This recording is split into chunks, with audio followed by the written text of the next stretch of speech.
organismos microbianos de patogenicidade, que é referente ao capítulo 15 do livro de Tortora. Eu vou desligar a câmera porque fica na frente dos slides e pode atrapalhar durante a apresentação.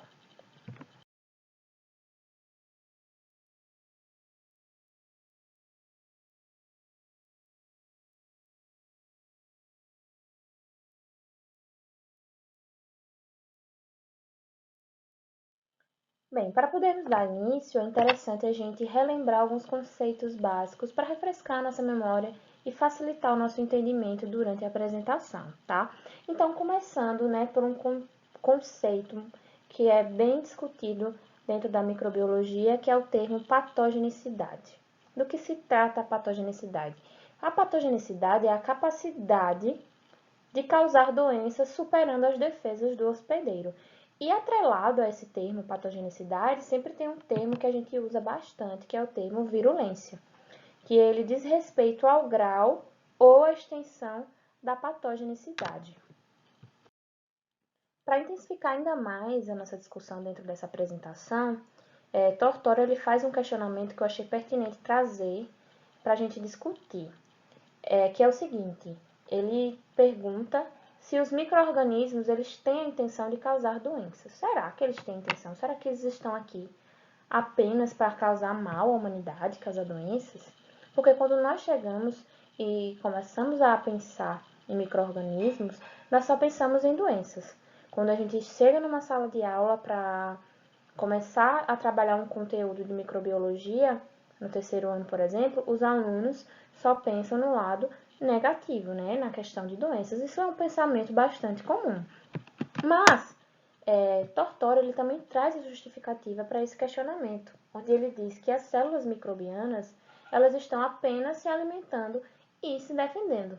Então, elas não têm a intenção nenhuma de nos causar doença, mas mesmo sem intenção, nós sabemos que existem muitas doenças causadas por micro-organismos. E isso é o que faz, isso é o que torna a microbiologia tão interessante. Então, dentro dos micro-organismos, muitas das propriedades que contribuem para a patogenicidade e para a virulência dos micróbios ainda não são claramente conhecidas. Mas a gente já sabe que o micróbio ele supera as defesas do hospedeiro e o que resulta em uma doença. Então, eles não têm a intenção, mas ainda assim eles conseguem nos causar alguns malefícios que nós iremos discutir um pouco no decorrer dessa apresentação. Mas, Iris, se eles não têm a intenção de nos causar doenças, como é que ocorre a infecção? Como o hospedeiro ele fica infectado a partir de um micro-organismo? Então, para responder essa pergunta, nós temos 4 passos muito simples, de uma forma bem resumida, que eu vou explicar para vocês, que antes de tudo, o patógeno ele deve ter acesso ao hospedeiro, ele deve ter um contato com o hospedeiro, para depois ele conseguir se aderir aos tecidos do hospedeiro, e após essa adesão, ele tem que penetrar no organismo. E além de penetrar, ele tem que escapar das nossas defesas. Não é só entrar e fazer a festa, não. Nós sabemos que nosso organismo, nós possuímos um sistema imune que está ali responsável justamente por combater esses micro-organismos que são, entre aspas, invasores. E por último, eles conseguem danificar os tecidos do hospedeiro.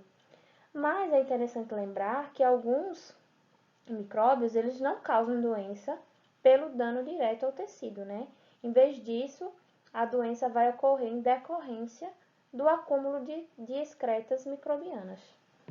Bem interessante, Então, os patógenos eles podem penetrar no corpo humano ou em outros hospedeiros com a ajuda de várias vias, que é o que nós chamamos de portas de entrada, que é o que a gente vai discutir a partir de agora.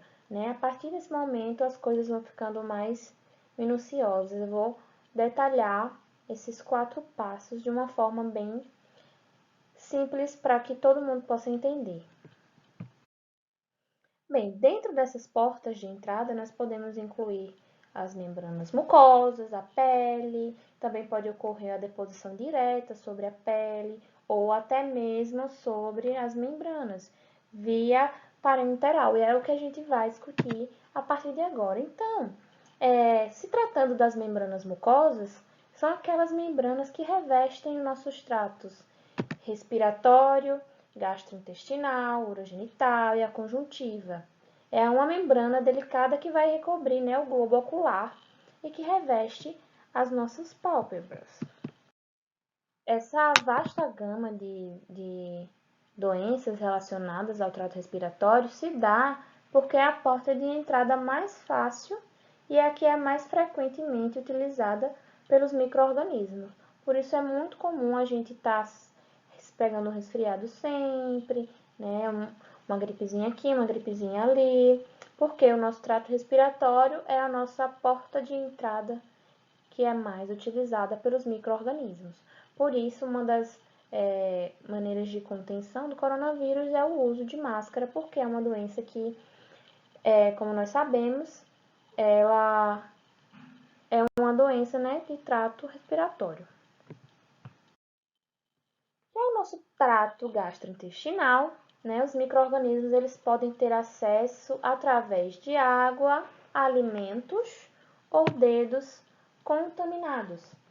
E é interessante a gente lembrar que a maioria desses micróbios que entram no nosso corpo através dessa via, eles são destruídos pelo ácido clorídrico e pelas enzimas que estão presentes no estômago ou pela bile ou enzimas do nosso intestino delgado. Então, aqueles micro-organismos que conseguem sobreviver, né, a esse tipo de defesa do nosso organismo são aquelas que irão nos causar as doenças. Entre elas, nós temos a poliomielite, febre tifoide, giardíase, a cólera. Esses patógenos, eles também são eliminados, né, através das nossas fezes, e eles podem ser transmitidos através da água, fezes, dedos e até mesmo alimentos contaminados. É aquele famoso ciclo, né, de enteroparasitoses que nós conhecemos muito bem. Bem, o trato urogenital é uma porta de entrada que nós podemos, de uma forma bem popular, considerar como uma porta de entrada mais seletiva, né? Porque somente ocorre a entrada de patógenos que são sexualmente transmissíveis. Então, alguns micróbios que causam ISTs, as infecções sexualmente transmissíveis, elas podem entrar no nosso organismo por membranas mucosas íntegras e outras necessitam da presença de cortes ou abrasões. Né? Nós podemos citar como exemplo dessas doenças o HIV, verrugas genitais, herpes e clamídia. Bem, né, finalizando algumas das questões sobre nossas portas de entradas para patógenos, nós começamos a falar da pele, que é o nosso maior órgão, né, do corpo humano, em termos de área, de superfície e de peso. E é uma importante barreira defensiva contra as doenças, porque, como o nosso slide já mostra, a pele íntegra ela é impenetrável para a maioria dos micro-organismos. Então, alguns micróbios eles podem ter acesso ao nosso corpo através de aberturas na pele, como os folículos pilosos e os ductos sudoríparos. E, por fim, né, a membrana conjuntiva, né, que é uma membrana mucosa bastante delicada que reveste as pálpebras e cobre a parte branca dos nossos globos oculares. E nós podemos citar como exemplo, né, de uma doença que é causada através de um patógeno que entra por esse tipo de porta de entrada é a conjuntivite. E a via parenteral, que também não pode ser esquecida, que é onde os micro-organismos eles podem ter acesso ao nosso corpo quando eles são depositados de forma direta nos nossos tecidos sob a pele ou nas membranas mucosas, quando essas barreiras são penetradas ou danificadas. Quando isso ocorre, pode ser através de uma injeção, um ferimento, uma mordida de algum animal que vai, né, danificar as barreiras de nossa pele. Então, nós podemos citar também como exemplo o HIV, o tétano, a gangrena e a hepatite. Ainda se tratando de portas de entradas, né, nós temos ainda uma seção de portas de entradas preferenciais, que é onde os patógenos eles têm uma entrada preferencial, como o próprio nome já diz, né? Que é um pré-requisito para serem capazes de causar a doença. Ou seja, se eles entrarem no nosso organismo por outra porta de entrada, essa doença talvez ela pode não ocorrer, né? Porque o micro-organismo ele precisa entrar por aquela porta em específico, né? Então, nós podemos citar como exemplo a Salmonella typhi, né? Que ela é o micro-organismo que causa a febre tifoide e ela produz, né, todos os sintomas da doença quando ela é engolida, ou seja, que é a via preferencial dela através da boca. Mas se ela for esfregada na pele, não vai ter nenhuma reação ou talvez tenha uma leve inflamação. Ou seja, então, ela é bastante específica, né, em relação à sua porta de entrada, que tem que ser através da boca, né?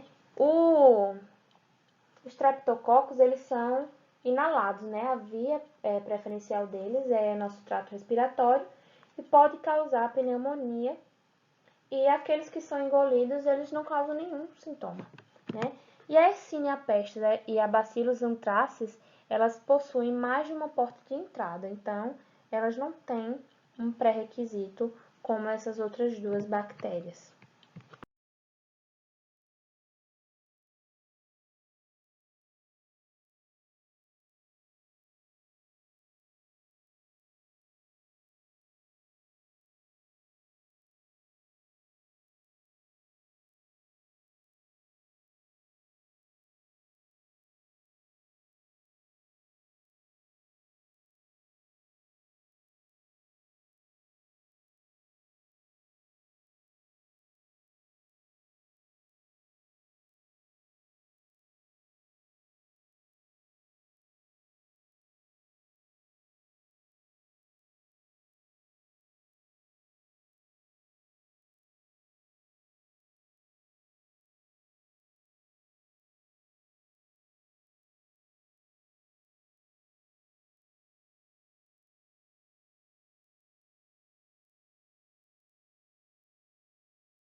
Bem, dentro, né, dos micro-organismos, nós temos vários grupos, né? Dentre eles, nós temos alguns que podem causar danos apenas nas superfícies dos nossos tecidos, né, para poder causar a doença, mas a maioria ela precisa entrar de fato nos tecidos.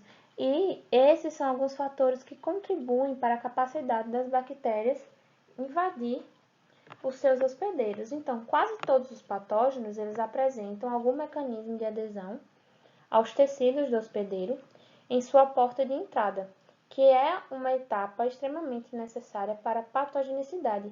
É o passo número 2, vocês lembram lá de quando eu falei no começo, né, que é a adesão. Aderência ou adesão, os dois termos estão corretos. Então, para que haja essa adesão, os micro-organismos eles apresentam algumas estruturas que são chamadas de adesinas ou ligantes, né, que são moléculas de superfícies que estão presentes no patógeno, que elas vão se ligar especificamente a receptores de superfícies complementares. E essas adesinas, esses ligantes, vocês podem encontrá-las tanto no glicocálice, quanto nas fímbrias, nos flagelos ou no pile. Essa é uma imagem do livro de Tortora, né, que mostra as moléculas de superfície em um patógeno chamadas de adesinas ou ligantes, que ligam-se especificamente a receptores de superfície complementares nas células de determinados tecidos do hospedeiro. Bem, Iris, o patógeno, com o auxílio das adesinas, ele conseguiu se aderir ao corpo do hospedeiro, conseguiu penetrar, e agora como é que eles vão fazer para ultrapassar a defesa do hospedeiro? Bem, algumas bactérias, elas produzem uma substância no seu glicocálice que vão formar uma cápsula ao redor da sua parede celular. E essa cápsula ela vai aumentar a virulência e também vai resistir às defesas do hospedeiro, porque ele vai impedir que essa célula seja fagocitada pela nossa defesa. Então, existe um exemplo que nós discutimos, inclusive, na aula com a professora Nádia, que é sobre a Streptococcus pneumoniae, né, que linhagens dessa bactéria possuem cápsulas e são virulentas, mas outras linhagens não apresentam cápsulas e não são virulentas, uma vez que elas estão suscetíveis à fagocitose. E relembrando o que nós discutimos na aula com a professora Nádia, as cápsulas elas não são a única causa da virulência nesses micro-organismos, porque muitas bactérias não patogênicas elas também apresentam essa estrutura, e aquelas que apresentam, ela não está relacionada 100% à presença de uma cápsula. A cápsula é apenas um bônus para ela ser ainda mais protegida, para evitar, né, as defesas do nosso organismo. Dentro disso também temos, né, os componentes da parede celular, né, que algumas bactérias elas vão conter algumas substâncias químicas que vão contribuir para a sua virulência. Dentre elas está a Streptococcus pyogenes, né, que ela produz uma proteína que é resistente ao calor, à acidez, que é chamada de proteína M, que temos aqui, inclusive, nessa foto. Tá? Então, essa proteína ela vai fazer um intermédio da aderência da bactéria às células epiteliais do hospedeiro e vai auxiliar, né, na resistência da bactéria à fagocitose pelos leucócitos.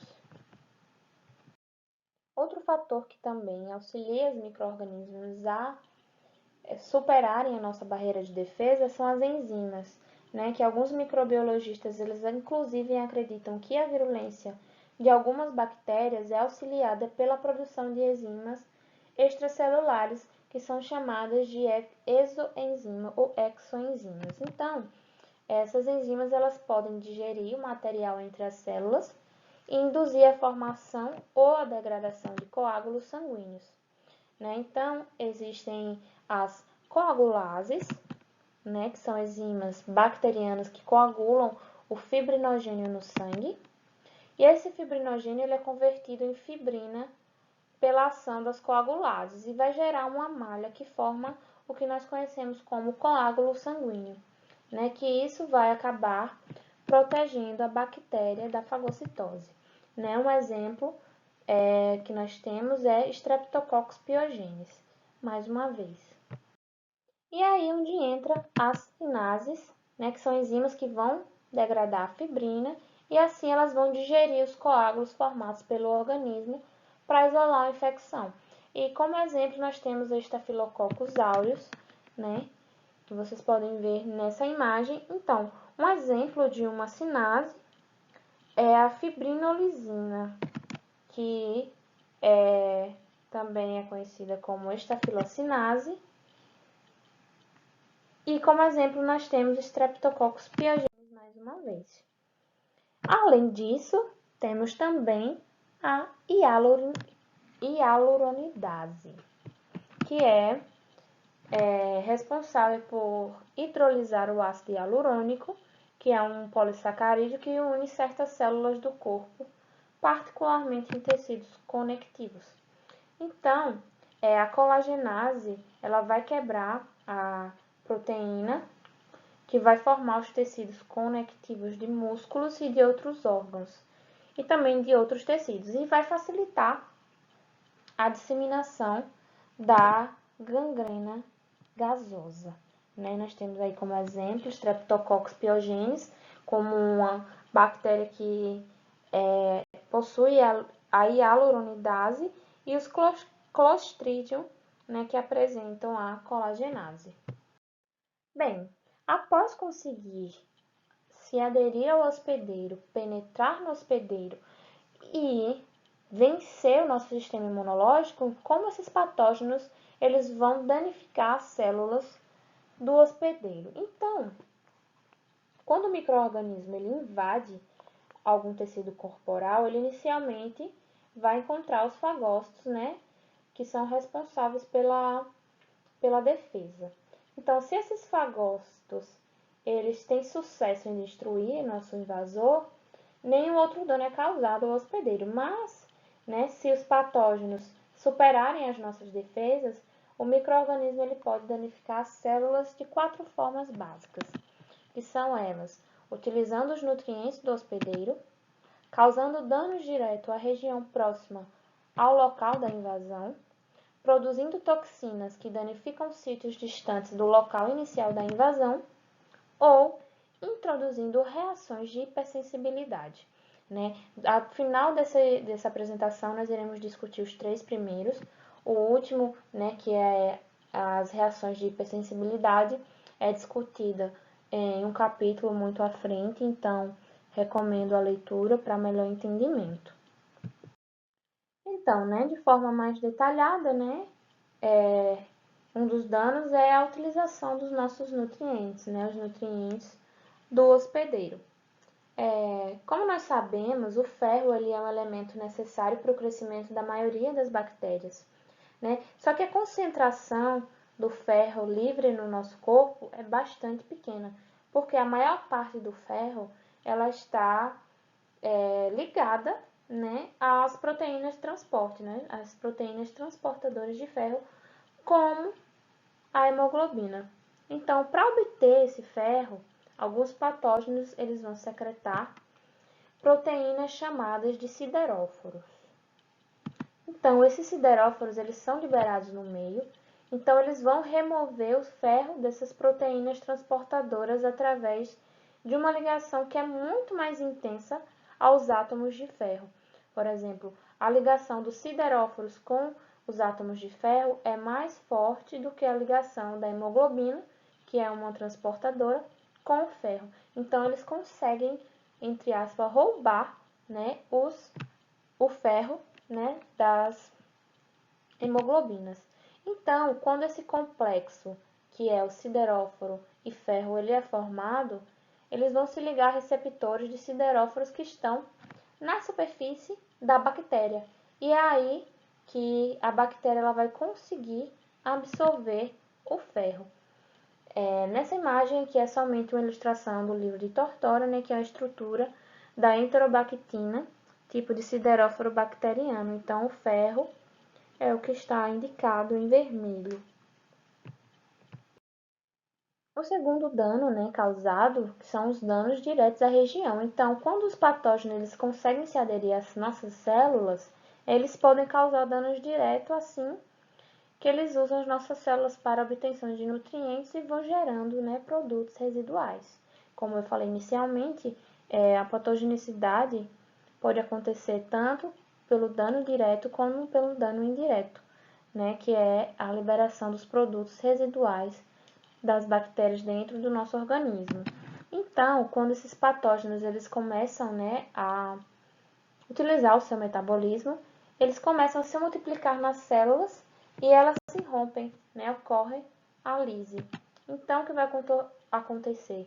Muitos vírus, algumas bactérias e protozoários intracelulares que se desenvolveram dentro daquela célula hospedeira em que ocorreu a lise, né, eles são completamente liberados no meio. Então, após essa liberação, os patógenos eles podem se dispersar para outros tecidos e em números ainda maiores. Então, eles estão causando um dano direto, não só ao local de invasão, mas a toda a região próxima. Então, né, nosso último dano, né, que é a produção de toxinas. E o que são toxinas? Né? As toxinas, elas são substâncias venenosas, né, venenosas entre aspas, né, porque elas são produzidas por alguns micro-organismos e muitas vezes elas são o fator primário que vai contribuir para as propriedades patogênicas desses micróbios. Então, as toxinas, elas são responsáveis, né, pela por boa parte da patogenicidade de determinado organismo. Então, elas, quando transportadas pelo sangue ou pela linfa, elas podem causar alguns efeitos graves e alguns efeitos muitas vezes fatais, né? Nós temos aí vários exemplos de toxinas que são fatais e outras que causam grandes danos, né? Que dentro desses danos nós podemos incluir febre, distúrbios cardiovasculares, diarreia, choque, né? Ela também pode inibir a síntese proteica, destruir as células, vasos sanguíneos, danificar o sistema nervoso central, causando espasmos. Olha, um transtorno, gente. Toxina é um caso sério. Então, as toxinas, elas podem ser de dois tipos principais que tem como base a sua posição, né, na célula, que podem ser exotoxinas ou endotoxinas. Então, dentro desse ponto, é interessante a gente lembrar que nós conhecemos, né, no caso a microbiologia, tem hoje cerca de 230 toxinas bacterianas conhecidas e aproximadamente 40% delas causam doenças recorrentes a danos à membrana. Então, é um número assim, né, bastante significativo. Em relação, né, à classificação dessas toxinas, né, nós temos as exotoxinas, que são proteínas que são produzidas no interior de bactérias patogênicas, mais comumente bactérias gram-positivas, como parte do seu crescimento e metabolismo. Então, as exotoxinas elas são secretadas, né, circundante durante a fase log. Então, elas são substâncias tóxicas liberadas fora da célula, como por exemplo, nós temos o Clostridium botulinum, que é uma bactéria gram-positiva que produz, né, exotoxinas. E as endotoxinas consistem na porção lipídica dos lipossacarídeos que fazem parte da membrana externa da parede celular das bactérias gram-negativas. As endotoxinas são liberadas quando a bactéria morre e ocorre a lise ou o rompimento da sua parede celular. Como exemplo, nós temos a Salmonella typhimurium, né, que é uma bactéria gram-negativa que produz endotoxinas. Então, as endotoxinas elas são compostas por lipídios que fazem parte da sua parede celular. Então, gente, em resumo, eu tentei trazer de uma forma bem simples e didática esse capítulo para que vocês pudessem compreender. Eu acredito que a apresentação não foi cansativa, mas eu gostaria de salientar que estou à disposição após a exibição desse vídeo para esclarecer, para tirar qualquer dúvida que tenha surgido e para discutir um pouco sobre esse capítulo que eu achei tão interessante. Então, gostaria de agradecer a atenção de todos e obrigada. Boa tarde.